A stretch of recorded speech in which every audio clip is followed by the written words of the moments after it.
Hey guys, it's Ogs from the US. Welcome to the channel and thank you for watching my reaction video. So I wanted to compare what Todd Boehly and his group were able to do with Dodgers. They took them from zero to heroes. They've been winning and winning and winning for the last 9 years. Domination FC.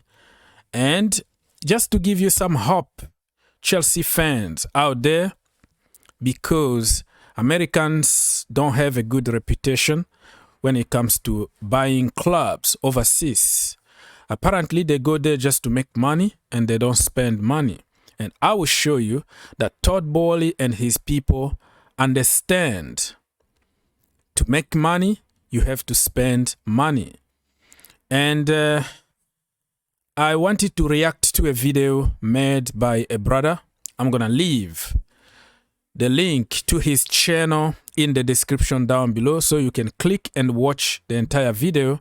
It's kind of long, 16-17 minutes, so I took just the part to make my point.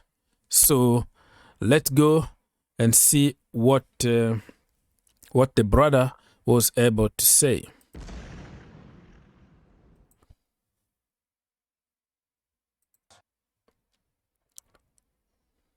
Since 2013, the Los Angeles Dodgers have become one of the biggest winners in all of sports. They're a sizable force to be reckoned with and, more importantly, a consistent one. 7 straight years as champions of the NL West, along with 2 National League pennants, is one sure way to turn some heads. What makes them even more interesting is how they've been able to build such a consistently successful franchise, through methods they've very nearly perfected. I think a lot of what makes this organization so interesting is especially relevant today, given the current public perception of ownership in Major League Baseball. Today, we're going to examine how the Dodgers became a professional powerhouse, and how other Major League teams should be paying close attention. We have to start by going back to 2000. Okay guys, so back in the day, they had like very bad owners, very corrupt, that went to court and, spent a lot of money, corruption and all that. So the team basically was shambolic. And then came Magic Johnson, Todd Boehly, and other people who put money together to buy the Dodgers.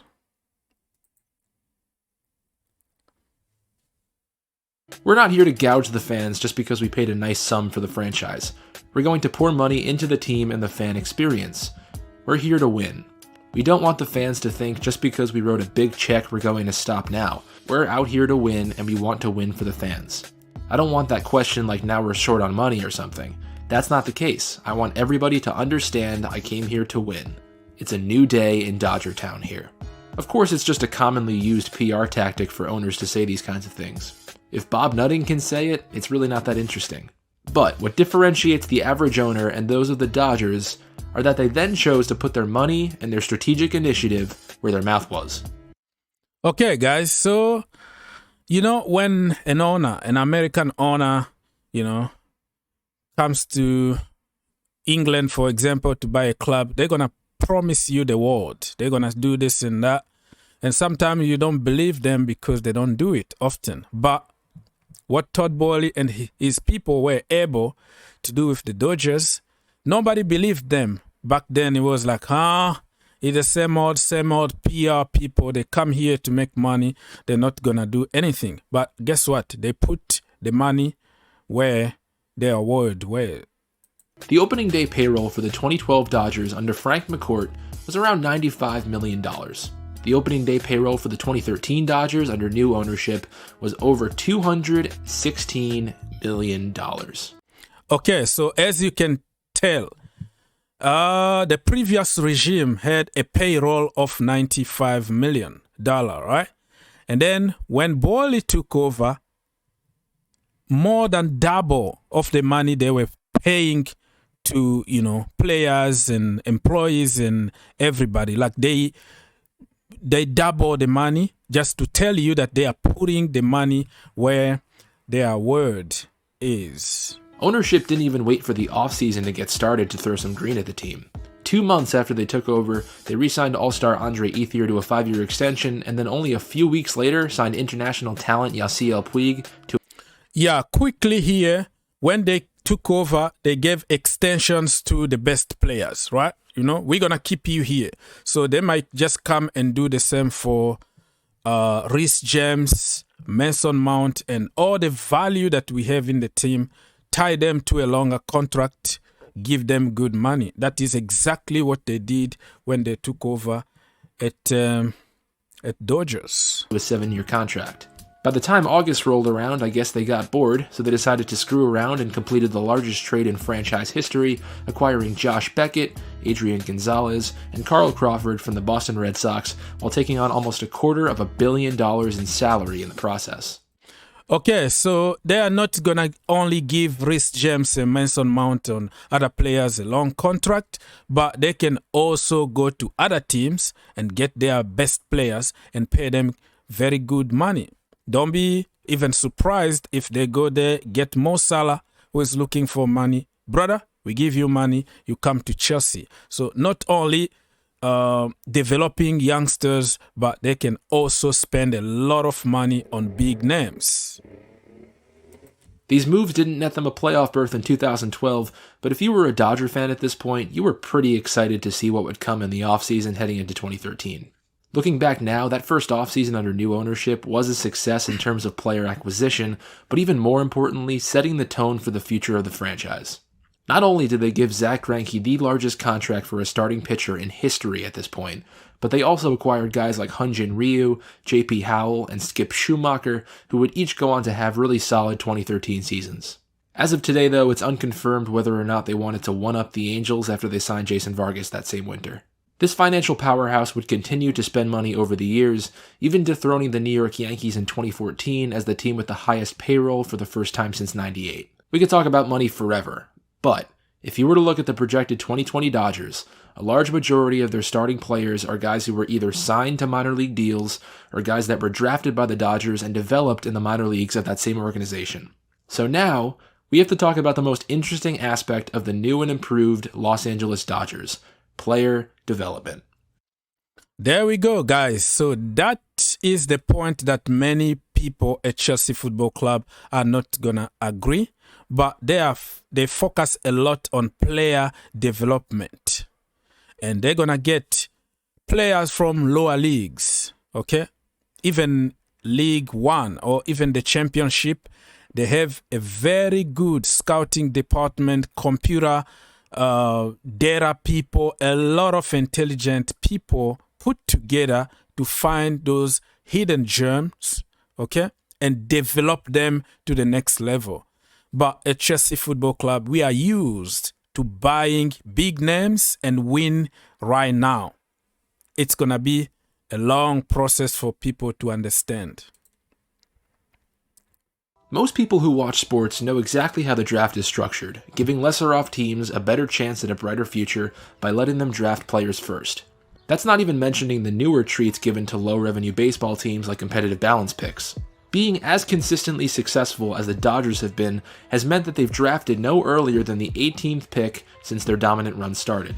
Even still, they've had a top 5 farm system for the past half-decade, and were ranked 3rd best heading into 2020. The system was made so that this kind of dominance couldn't thrive, or at least thrive consistently, but the Dodgers have found a way to do nearly everything right when it comes to constructing a baseball team. The next good chunk of this video is pulled out of an incredible article by Kyle Glaser from Baseball America, who wrote about the Dodgers.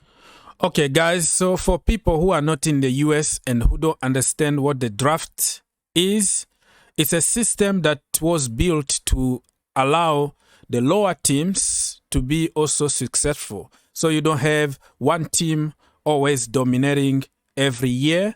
So in the draft, the lower team is going to have the first pick. So they pick the best player.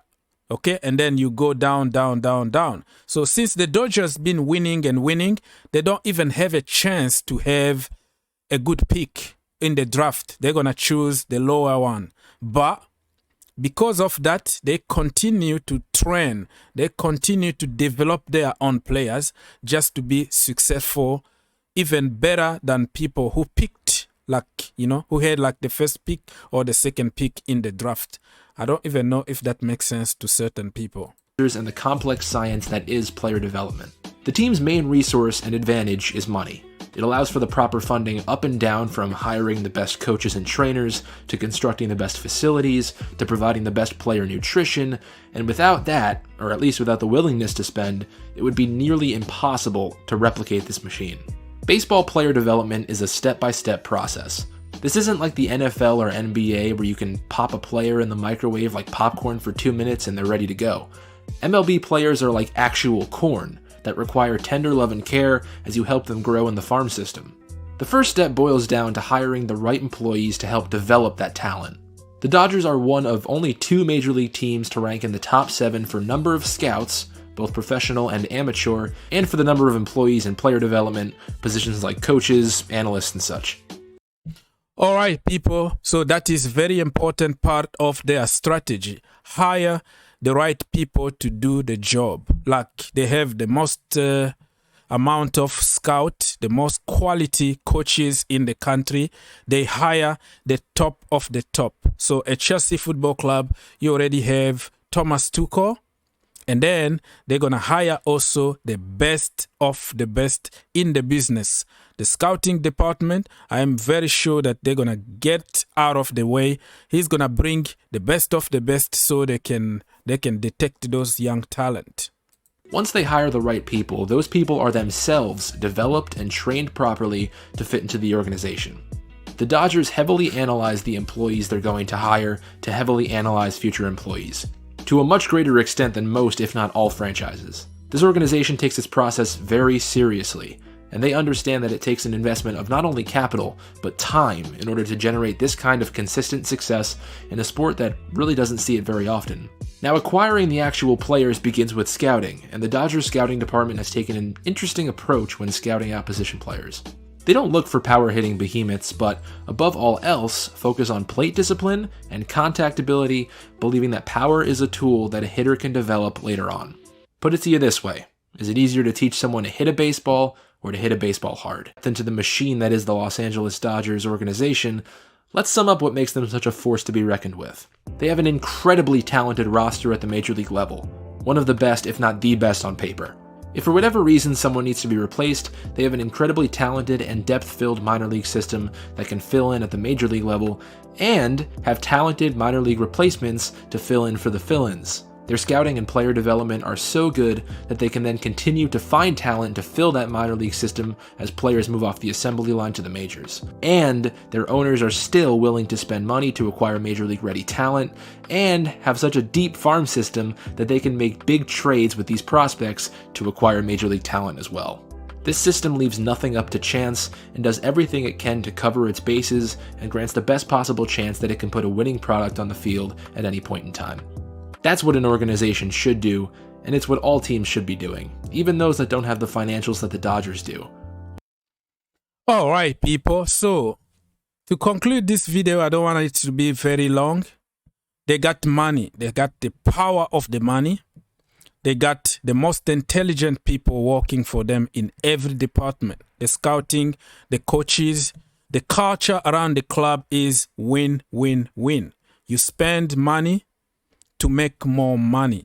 So, at some point, it's gonna take a little bit of time, okay, for the young generation of Chelsea fans to understand, but we're gonna build a dynasty of success for the next 10 or 20 years, back to back to back to back. We don't have to shortcut all the time, buy expensive players, win a trophy here, and then restart the project all over again. It's going to be a process that will take years of success. But in the first